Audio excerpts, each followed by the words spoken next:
Mr. Dahlman, glad to have you with us.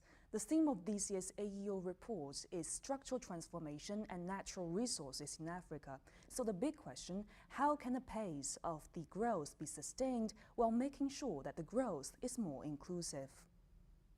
That's a very good question. Yes, Africa has been growing now over 5% per year, which is very good, but the problem is that it's not fast enough to really transform the economy and to provide enough jobs. And part of the reason for that is that a lot of its growth is based on the export of natural resources, about a third of it. And it is sectors that don't create that much employment.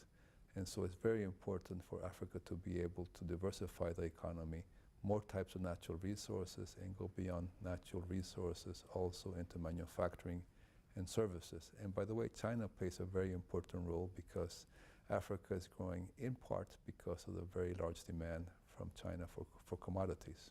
Some of the investment, the recent investment from China and other emerging countries is going into manufacturing and services. What are the opportunities and challenges of these emerging countries in these very newer investment areas? Yes. Originally, lots of the investments, both from the traditional Western countries in China, were for natural resources. But now, as you point out, the new trend is to go into manufacturing and services. That's because the emerging countries, and China in particular, have developed a lot of expertise and capacity in manufacturing and in services, and their technology and their management is very relevant. And Africa has growing markets. It also has low labor cost, and so it's a very natural win-win for Chinese companies to go and to invest in these new sectors in Africa.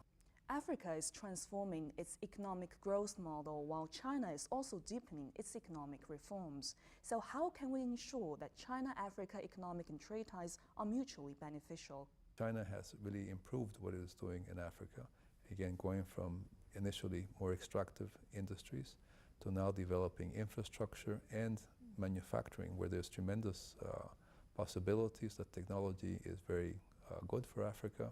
And training is also very important. A lot of Chinese firms are beginning to do more training to develop local skills, and that helps to have the whole economy develop faster and benefits further growth, which also benefits better markets for China. Okay, thank you, Mr. Dahlman. Thank you very much for joining us. Thank you.